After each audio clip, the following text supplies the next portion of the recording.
John Vance stood by the viewing port of the transport ship. The massive council station Nova Prime hung against the backdrop of stars like a gleaming metal flower. Its 5 petal-shaped sections extended from a central hub, each one representing one of the founding species of the Galactic Council. After 6 months of travel, they had finally arrived. Quite a sight, isn't it, Sarah Vance? Alara Stone joined him at the window. Her blue uniform matched his own, both bearing the Earth insignia, a simple blue circle with white continents. I never thought I'd see anything like this, John said. Humanity's first steps into the galactic community. Jackson Cole, their tech specialist, approached with a tablet. Final briefing materials, sir. The Council has approved our docking request. John nodded. Let's hope they're as welcoming as their messages suggested. The truth was, Earth had kept certain things secret. Their rapid development of faster-than-light travel had shocked the galaxy. What the Council didn't know was that humans had also made quick advances in weapons and defense systems. John's job was to secure Earth's place in the galactic community without revealing too much. As their ship docked, John felt the slight shudder of the magnetic clamps. A soft hiss indicated the airlocks were connecting. He straightened his uniform and faced his small team. Remember, we represent all of humanity now.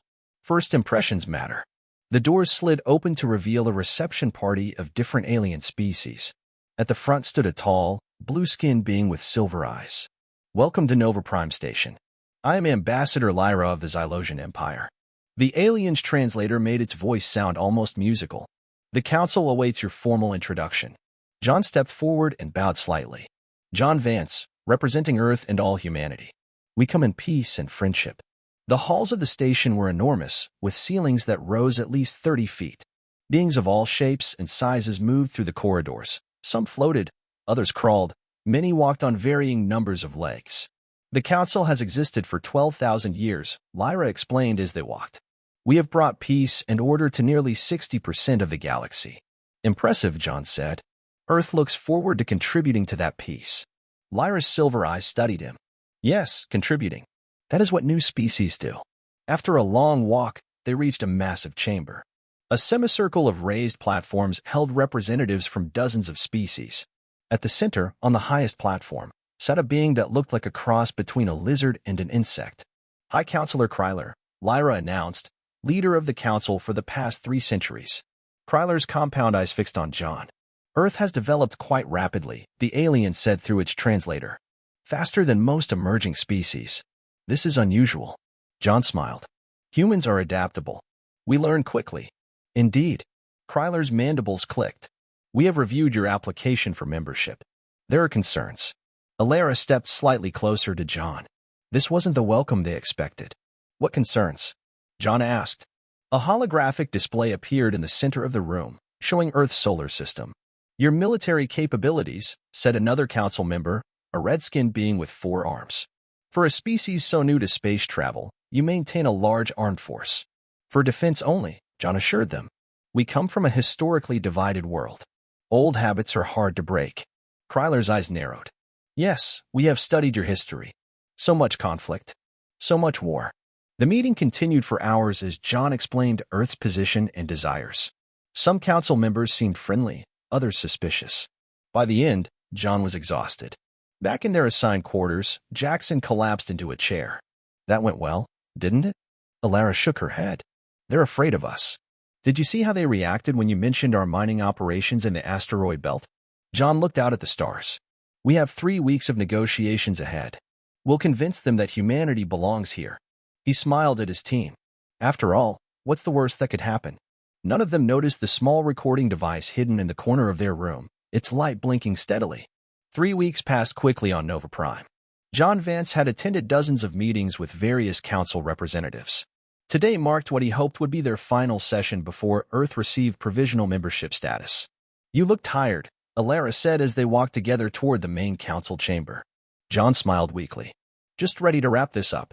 I think we've made good progress. Jackson hurried to catch up with them, his face flushed with excitement. The Arxians want to establish a direct trade agreement.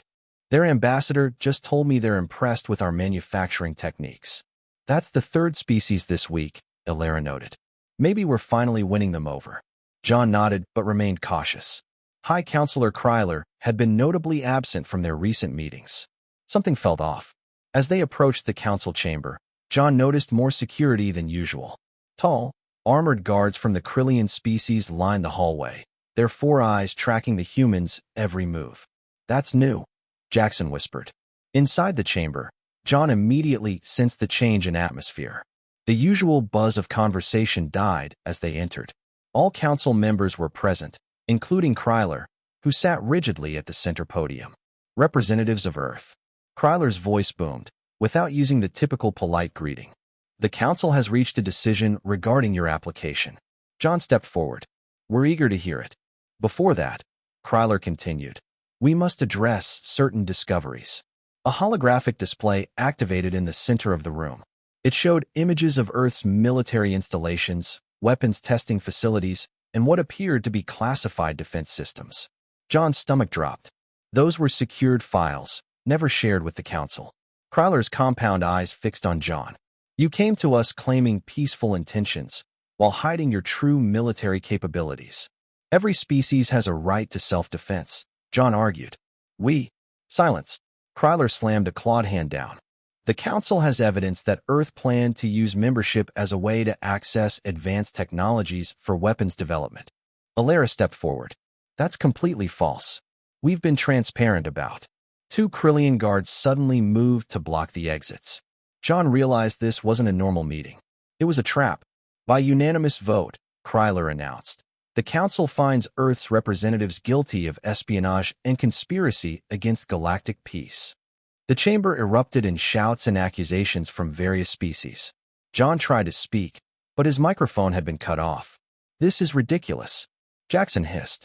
"They're making this up." Alara pulled out her communication device. "I'm contacting Earth now." She began typing rapidly as guards moved toward them. "Humans represent a unique threat." Kryler continued above the noise. "Your species develops too quickly, adapts too readily, and harbors too much aggression to join the galactic community." The guards reached them. One grabbed Jackson's arm, while another moved toward John. "Alara, send the message now." John shouted as hands seized him. Alara hit the final command just before a guard knocked the device from her hand.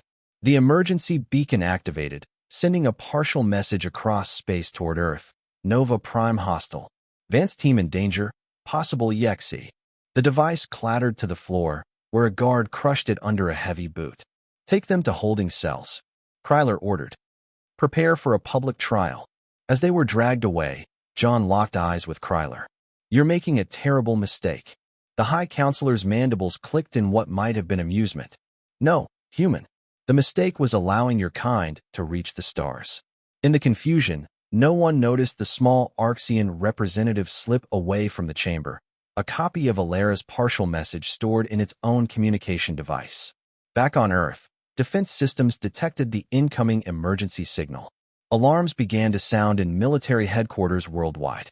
The news hit Earth like a thunderbolt.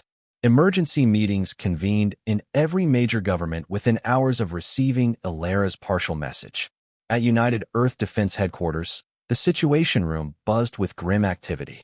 Admiral Theron Cross paced the floor, his face hard with anger. "We need to launch a rescue operation immediately. The Vance team is in danger. Our fastest ships would take 5 days to reach Nova Prime," a junior officer reported. "And we have no idea what kind of defenses we'd face." Defense Secretary Commander Anya Sharma entered the room, her face pale. She carried a small black case with a fingerprint scanner. "The President has authorized me to access Protocol Zero." The room went silent. Most people present had heard rumors about Protocol Zero, but few knew what it actually contained. "Madam Secretary," Admiral Cross said quietly, "are you sure that's necessary?" Anya nodded grimly. "The President thinks we need all options on the table." She pressed her thumb to the scanner. The case clicked open. Meanwhile, on Nova Prime, John Vance stood in a transparent cell. Guards from 3 different species watched him constantly. They had separated him from Alara and Jackson immediately after arrest. A door slid open, and Kryler entered, flanked by Council security. "Your trial begins in 1 hour," the High Counselor announced. "It will be broadcast to all Council worlds." John approached the barrier. "This is a mistake. Earth poses no threat to the Council. Recent scans of your solar system show military vessels mobilizing," Kryler replied. Your people prepare for war even now. They're responding to our distress signal. John explained, if you release us and open proper negotiations. The council has voted. Your species requires a lesson in galactic hierarchy. Kryler's compound eyes showed no emotion. You personally will provide that lesson. In another cell, Alara had managed to loosen a panel near her sleeping platform. The station's recycling system connected to a network of maintenance tunnels. If she could just make the opening a bit wider. The trial was a spectacle designed for maximum impact across the galaxy. John stood in the center of the council chamber, surrounded by guards. Massive screens projected his image to billions of beings on thousands of worlds. Kryler read the charges: espionage, concealment of military capabilities, intent to destabilize galactic peace. No evidence was presented. No defense was permitted. When John was finally allowed to speak, he stood tall. I represent a young species, he began, his voice steady. We've had our struggles and made many mistakes. But humanity has always strived to be better, to reach farther. We came to you in good faith, seeking friendship. Many council members shifted uncomfortably in their seats. If this is justice in the galactic community, John continued, then perhaps humanity is better off alone. But know this, Earth will not be easily intimidated. We have survived ice ages, plagues, and our own destructive tendencies. We will survive this too. Kryler cut off his speech. The council has reached its verdict, guilty on all charges. The sentence is death, to be carried out immediately. Back on Earth, Anya Sharma opened a secure communication channel to the president. Ma'am, I've reviewed Protocol Zero. It's far more extensive than I imagined. The previous administration developed contingencies for exactly this scenario. President Eleanor Harding's face looked grave on the screen. What exactly does the protocol entail? Anya took a deep breath. It's an annihilation strategy, designed to make any aggressor regret attacking humanity. Can it save Vance and his team? I don't think so, but it ensures their sacrifice won't be meaningless. As they spoke, Admiral Cross burst into the room. Madam President, we're receiving a galaxy-wide broadcast. They're putting Vance on trial now. The screen split to show the council chamber. They watched in horror as John Vance faced his accusers with dignity. Earth will not forget, John said as guards moved to take him away. Earth will not forgive. The broadcast continued, unflinching, as billions across the galaxy watched the execution of humanity's first envoy. Silence fell across Earth as the broadcast ended. For several minutes, nobody moved in the Situation Room. The image of John Vance's execution burned in everyone's mind. President Eleanor Harding stood slowly, her face a mask of controlled rage. Get me every world leader on a secure line now. Around the globe, riots broke out as news spread. People demanded action, justice, revenge. Military bases went on high alert. Civilian space traffic was grounded immediately. In her office, President Harding faced the Emergency Council. Leaders from every nation appeared on screens around the room. We have all witnessed an act of barbarism, she began, her voice steady. The unprovoked execution of our envoy demands a response. The Russian president spoke first. We must show strength. The council thinks we are weak. They killed one of our own, added the Indian Prime Minister. If we do nothing, we invite more aggression. Defense Secretary Anya Sharma stepped forward. Madam President, Protocol Zero is ready for your final approval. Harding looked at the faces of world leaders. The protocol would mean full-scale war against technologically superior enemies. We could be destroyed. Or we could show them what humans are truly capable of, said Admiral Cross. Our hidden fleet is ready. Our special weapons are in place. For 48 hours, Earth's leaders debated. Reports from space indicated council ships were already moving toward the Sol system. Time was running out. Meanwhile, on Nova Prime, Alara Stone crawled through maintenance tunnels. After 3 days of careful work, she had escaped her cell. Now, she needed to find Jackson and a way off the station. As she rounded a corner, she nearly ran into a small, green-skinned alien with large eyes. Stop, the alien whispered. Guards ahead. Alara froze, ready to fight. I am Xylosian diplomat Tarkin, the alien continued. I help you. Why would you help me? Alara asked suspiciously. Many on council disagree with Kryler, Tarkin explained. The execution was wrong. Come with me. Alara hesitated, then nodded. She had few options. Tarkin led her through back passages to a small living quarters. Inside, Jackson Cole sat on a couch, his face bruised but alive. "Alara." He jumped up and hugged her tightly. "I thought you were dead." "The Arxians have been hiding him," Tarkin explained. "Now we hide you too. Later, we find way to get you home." "Home might not be safe much longer," Alara said grimly. "The Council will attack Earth next." Tarkin's large eyes blinked. "Maybe, but your people have time to prepare." Back on Earth, the final vote was unanimous. President Harding stood before a joint session of the United Nations. "Today, humanity faces its greatest threat," she said, her voice steady. "An alien council has murdered our diplomat and plans to subjugate our world." Cameras broadcast her words to every corner of Earth. "We did not seek this conflict. We came in peace." Her voice hardened. "But humanity will not bow. We will not surrender. We will not go quietly." She pressed her hand on a biometric scanner. "By unanimous agreement of all Earth nations, I hereby activate Annihilation Protocol Zero." Across the planet, military bases hummed with activity. Hidden missile silos opened. Orbital platforms that had been disguised as research stations revealed weapon systems. Deep space beacons went dark as Earth cut all communications with the galaxy.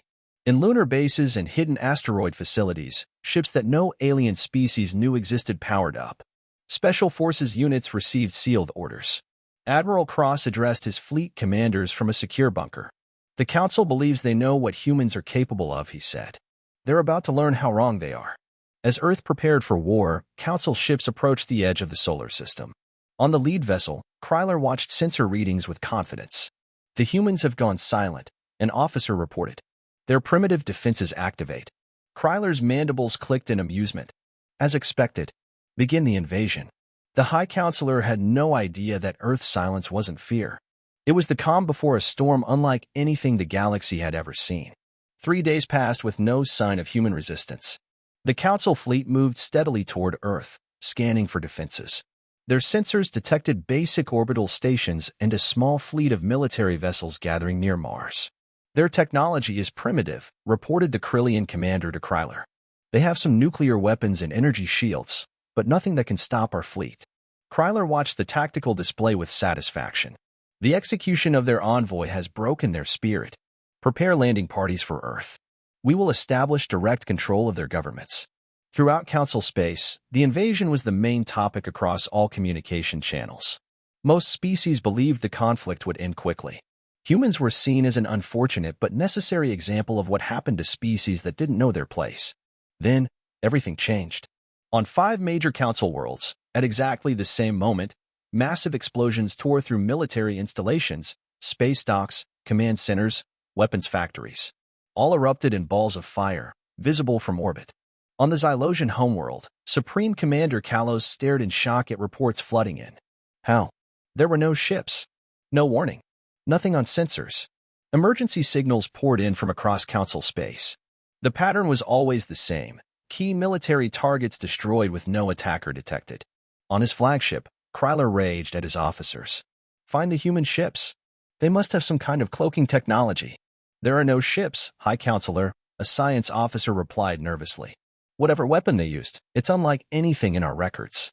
In their hiding place on Nova Prime, Alara and Jackson watched the news reports with Tarkin. "Earth did this?" Jackson asked in amazement. Alara nodded slowly. "Protocol Zero. It must be. I heard rumors about special weapons research, but nothing this advanced." Tarkin looked troubled. "Your people have hidden much from the galaxy. Just as the Council hid their true intentions from us," Alara replied. Back on Earth, Admiral Cross met with President Harding in a deep underground bunker. "First phase complete," he reported. "Quantum entanglement bombs have crippled their military infrastructure." Anya Sharma nodded. "Casualties minimal. We targeted unmanned facilities where possible, as ordered." This was a demonstration of capability, not a massacre. Commander Sergeant Marcus Thorne entered with a data tablet. "The Council fleet has stopped advancing. They're holding position just beyond Jupiter's orbit."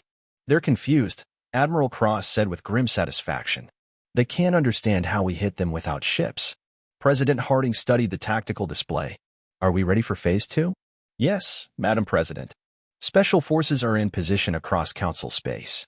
Commander Valeria Valkyrie Reed reports her teams have infiltrated 6 primary targets. including the Krillian homeworld. In deep space, invisible to Council sensors, human stealth ships moved into position. Inside one, Commander Yarrick Phantom Thorn briefed his team. "Our mission is simple," he told the dozen men and women in black combat suits.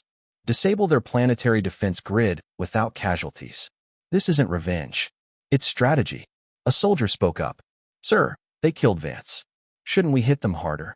Yarrick shook his head. "The protocol isn't about becoming like them. It's about showing them they picked the wrong species to bully." The ship slipped through the Krillian defense perimeter without triggering a single alarm.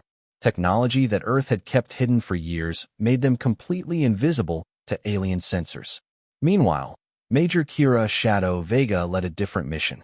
Her team's objective: rescue any surviving human diplomats and citizens in Council space. "Alara Stone is our priority target," she told her team as their ship approached Nova Prime. "Intelligence suggests she's still alive and in hiding. We find her, we may gain valuable intel on Council weaknesses." As her team prepared for insertion, Kira checked her special equipment. The quantum disruptors could disable any known Council technology with a single pulse. The neural stunners could incapacitate any known species without permanent harm. Earth wasn't just fighting back, it was fighting smart, with technologies no one knew humans possessed. On his flagship, Kryler received another report of a critical facility gone dark. For the first time, the High Counselor felt something unfamiliar: fear. The Council declared full war against Earth. Every available ship was called to join the fight. Species that had never taken sides in conflicts found themselves forced to provide resources and troops. "This human problem must be eliminated completely," Kryler announced to an emergency session of the Council. "Their technology threatens the stability of our entire civilization." Not everyone agreed. Several minor species representatives voiced concerns about escalation. The Arxians openly questioned the wisdom of the initial execution. Kryler silenced them all. "Any who stand with humans stand against the Council," he declared. On Nova Prime, Alara and Jackson prepared to move. Their Arxian friends had warned them that station security was conducting room-by-room searches. "We need to reach Docking Bay 12, Tarkin explained. "A cargo ship leaves for the outer territories in 3 hours. The captain will hide you." As they gathered their few possessions, an alarm blared through the station. Red emergency lights flashed in the corridors. "What's happening?" Jackson asked. Tarkin checked a communication device. "Security breach in Sector 7. Someone has entered the station without authorization." Alara and Jackson exchanged looks. "Earth forces?" Alara whispered hopefully. Their answer came minutes later when the station's power fluctuated. Emergency systems kicked in, but many security doors remained open. "We go now," Tarkin urged. "This distraction is good timing." They slipped into the corridor, moving quickly toward the docking bay. Twice they had to hide as security teams ran past. The station was in chaos. In a control room 3 levels below, Major Kira Vega and her team worked quickly. 2 team members guarded the door while others accessed the station's systems. "I've located 2 human life signs moving toward Docking Bay 12, reported Sergeant Aiden Ghost Foster. "Could be our targets." Kira nodded. "Thorn, Peterson, intercept them. Be careful, they may have alien escorts." Meanwhile, Commander Yarrick Thorn's team had successfully infiltrated the Krillian homeworld's defense command center. Using non-lethal weapons, they neutralized the guards without raising alarms.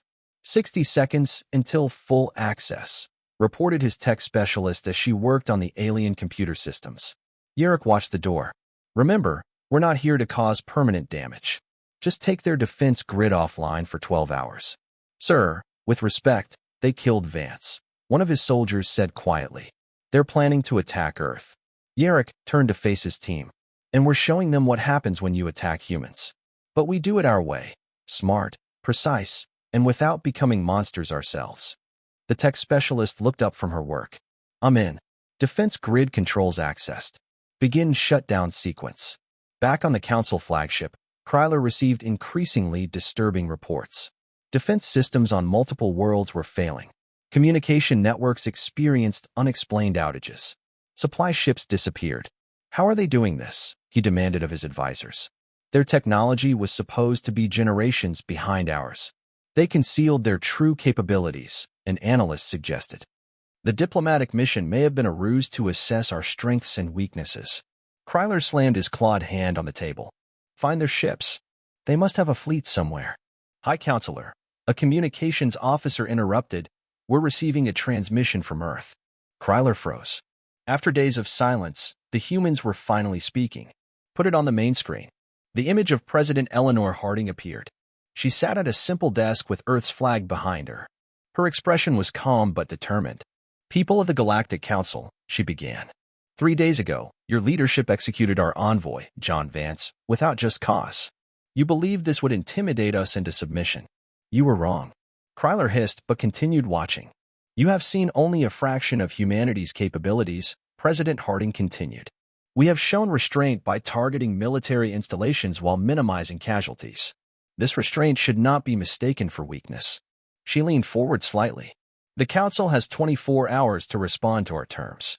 After that, we will demonstrate the full extent of the Annihilation Protocol. The transmission ended, leaving Kryler staring at a blank screen. What are their terms? He asked quietly. The communications officer looked up nervously. They didn't send any, High Counselor. For the first time in his 3 centuries of life, Kryler felt true fear grip his heart. Chaos erupted in the council chamber. Representatives from 50 species argued loudly about how to respond to the human ultimatum. Some demanded immediate surrender, others called for an all-out attack on Earth. Kryler watched silently from his elevated position. His authority, once absolute, was crumbling. The humans have not even sent their demands, shouted the Xylosian delegate. How can we respond to terms we haven't received? The Krillian representative stood tall on his 4 legs. This is clearly a trick. While we debate, they disable more of our defenses.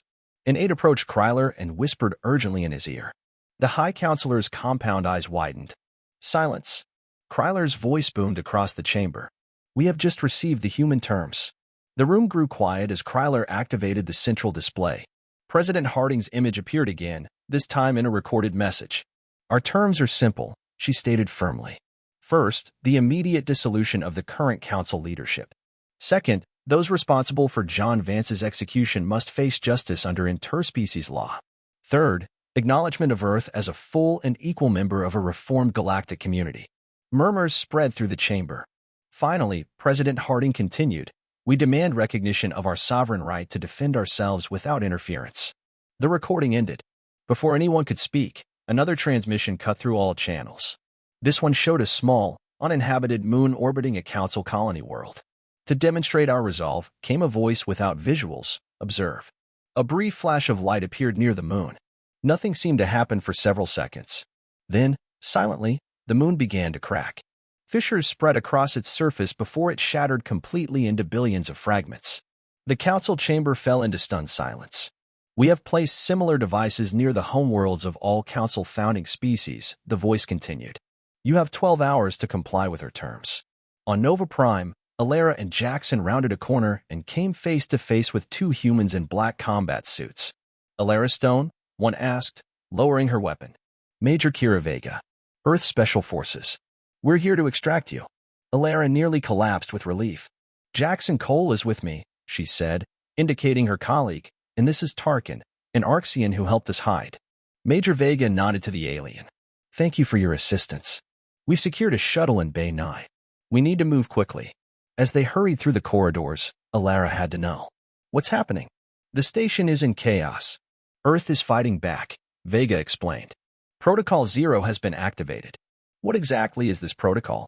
Jackson asked. Vega glanced at him.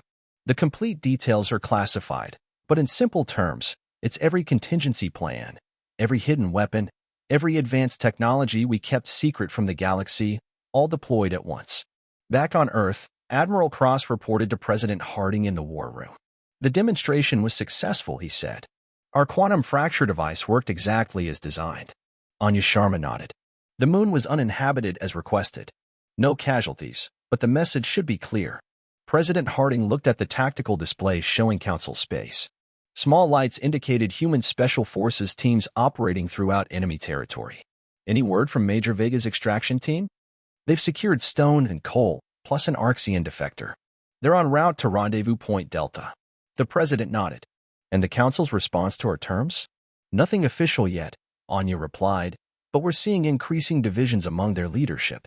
Several species have withdrawn their ships from the fleet approaching Earth. Admiral Cross smiled slightly. The Arxians have officially declared neutrality in the conflict. 3 other minor species have followed their lead. And Kryler? The president asked, still refusing to negotiate, but his support is crumbling. President Harding stood and moved to the window, looking up at the night sky. John believed peaceful cooperation with the galaxy was possible. He died for that belief. She turned back to her advisors. We will honor him by creating the peace he envisioned, even if we must force it into existence. In Council space, more ships quietly left the invasion fleet. The humans had proven far more dangerous than anyone had imagined. The 12-hour deadline approached its final minutes. In the Council chamber, representatives argued bitterly. Many had already accepted that resistance against Earth was futile. Others, mostly those closest to Kryler, still called for fighting to the end. Better to die with dignity than submit to primitives, the Krillian representative growled. An aide rushed into the chamber and whispered to several delegates. The news spread quickly. 6 more Council worlds had declared neutrality. The invasion fleet had lost nearly half its ships. Kryler stood alone at the center podium, his once imposing figure now seeming smaller. I will not surrender to human demands, he declared. As High Counselor, bye. You are High Counselor no longer, interrupted the Xylosian delegate. By emergency vote, the Council has removed you from leadership. Security officers entered the chamber. For a moment, Kryler looked as if he might resist. Then his shoulders sagged. You doom us all, he said as they led him away. The new acting leader, a Xylosian named Thorn, immediately opened a channel to Earth. President Harding, the Council accepts your terms. We request a ceasefire and formal negotiations. On Earth, the war room erupted in cheers. President Harding maintained her composure as she addressed the Xylosian. We accept your surrender. Earth forces will occupy Nova Prime while a new galactic charter is drafted. Within hours, human ships appeared in orbit around the Council's most important worlds. They had been there all along, hidden by technology the Council had never suspected existed. 1 week later, Alara Stone stood beside President Harding as they boarded a shuttle to Nova Prime. Alara had been appointed as Earth's new ambassador. Are you ready for this? President Harding asked her. Alara nodded. John would have wanted me to continue his work. A better galaxy for everyone, not just the powerful. The shuttle docked at a transformed Nova Prime. Human forces maintained security, but they worked alongside aliens from dozens of species. The atmosphere was cautious but hopeful. In the main council chamber, representatives gathered for the signing of the new charter. The room had been redesigned. At its center stood a memorial, a simple hologram showing John Vance as he had appeared during his final speech. Thorn, still acting as interim council leader, addressed the assembly. Today marks a new beginning for our galactic community. Recent events have taught us painful but necessary lessons about power, justice, and the danger of arrogance. He turned to the human delegation. We misjudged humanity, to our great cost. We saw your rapid advancement as a threat, rather than an opportunity. President Harding stepped forward. And we revealed only a fraction of our capabilities, fearing prejudice. Both sides must learn from these mistakes. The new charter was signed by representatives from every species, including many that had previously been excluded from full council membership. It guaranteed equal rights, transparent justice, and mutual defense. In a secure facility on the rebuilt Krillian homeworld, Commander Yarick Thorn watched as Kryler and his closest allies faced trial. The proceedings were broadcast across the galaxy as a reminder that even the most powerful were not above justice. Did we go too far? Yarick asked Major Kira Vega, who stood beside him. Kira shook her head. We did what was necessary. The protocol worked exactly as intended. Annihilation without destruction, Yarick mused. Breaking their power without breaking their worlds. 6 months later, Alara Stone stood in the newly named Vance Memorial Hall on Nova Prime. The Council had been reformed with human guidance. Technology was being shared. Trade flourished. Tarkin joined her at the window overlooking the stars. Your people have changed everything, the Arxian observed. Alara watched as ships from a dozen worlds docked at the station. John believed different species could work together, despite our differences. He was right. Below the memorial hologram, a plaque displayed John Vance's final words. Earth will not forget. Earth will not forgive. But someone had added a new line beneath. Annihilation Protocol completed. Not the destruction of the Council, but the annihilation of fear, arrogance, and injustice. A new galaxy had emerged from the ashes of the old order, and humanity stood at its center.